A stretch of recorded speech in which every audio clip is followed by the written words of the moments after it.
Welcome to today's course. Welcome to a course related to how to prepare the AMLCO Annual Report. Within this course, we aim to help you prepare your report. So, we include video recordings like this one, which are online for studying any time that you want at your own rhythm, of course. Self-study material that can be downloaded and read. Test questions for the self-assessment of key points that we have done through this workshop for you to identify areas that might require to revisit. You will be acquired within this course necessary knowledge to prepare your own AMLCO report if you are an AML officer or if you are a board member, to understand how a report can be outlined and what information you have to read within your report. Specific features, the required content and practices in order to avoid in your report and in the practices that you do. You will be equipped with latest developments on the field and, of course, to get a chance to practice acquired knowledge through test questions. Therefore, within our course, we are having and discussing an introduction, of course, on how to prepare the report. We make reference to Circular 516, which is findings from the regulator on AMLCO annual reports and their assessment. And then we are starting to help you design this report, the content that you have to include, and of course our compliance tips. Starting from the executive summary, the company formation, regulatory framework and AML department, the MLCO's inspections, the desk-based and on-site, reporting, monitoring and communication to the regulator. Test questions for the self-assessment and measured knowledge acquired at the end of our course, and of course 5 CPD hours are given within the certification at the end of our course.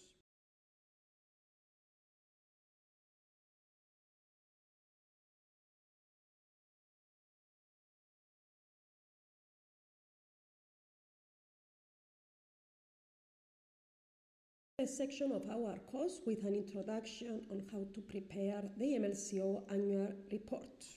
The contents of this section, of course, includes the obligations, the purpose and the significance of preparing this report, the timeline and the reference period, the submission of this report to the Board of Directors and its deadlines, the requirement of drafting the Board of Directors meeting minutes, then subsequently the submission to CySEC.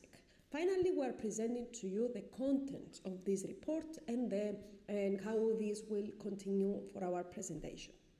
Now, the obligation, it's as per the relevant regulation and directives, which is the paragraph 10 of the directive in relation to the prevention of money laundering and terrorist financing, which is issued by CySEC, of course, and it corresponds to the person responsible of the function, and which is the person who is preparing the AMLCO report, the Anti-Money Laundering Compliance Officer report. Therefore, this is your report.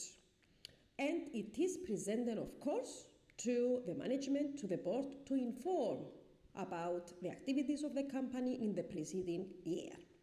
So, the purpose of this report is to inform the board for the effectiveness of the policies, practices, of course, measures, procedures, and controls which are applied to the company during the year in relation to money laundering and terrorist finance.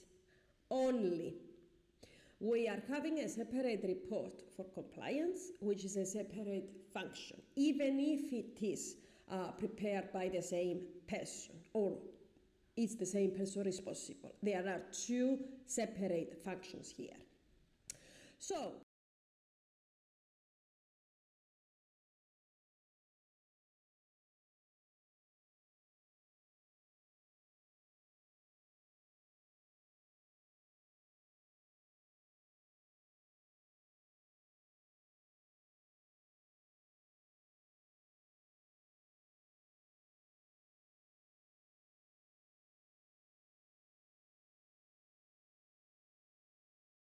Now, within this section of our course, we are discussing the AMLCO Annual Report and specifically the company information, regulatory framework, and the AML department.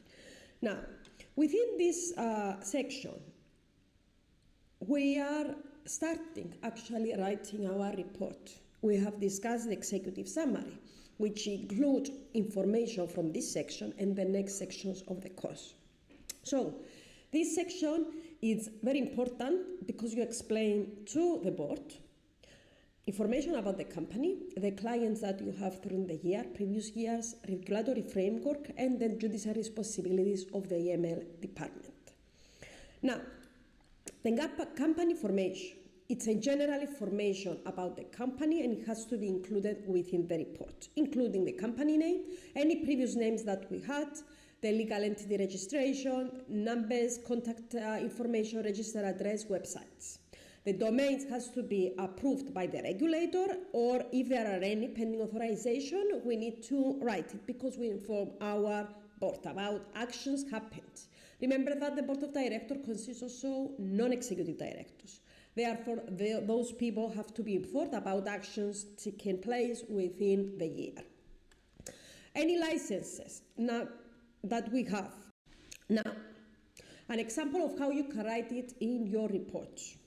Amendment of the law 188/2007, which is the main law, was amended one time by law 98/2023. The amending law introduced provisions related to the definition of a CASP as an obliged entity has been altered to include CASP entities that are, first of all, incorporated in the Republic, not incorporated in the Republic but provide services or engage in activities on a professional basis from Republic, not incorporated in Cyprus but provide services or engage in activities on professional basis to the Republic unless they are registered in a register of other member states for services provided to the Republic.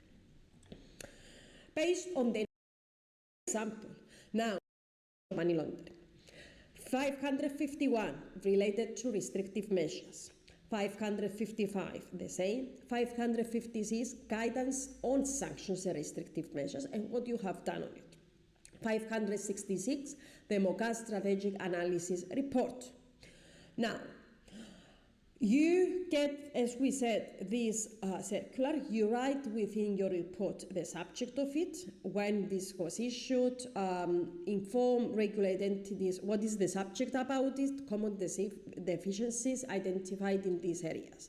Now, further, the regulator shares with regulated entities the good practices to the relevant areas. What you have done, take into the AMLCO, took into consideration the weakness identified and the good practices shared, ensure that the policy procedures are enhanced accordingly.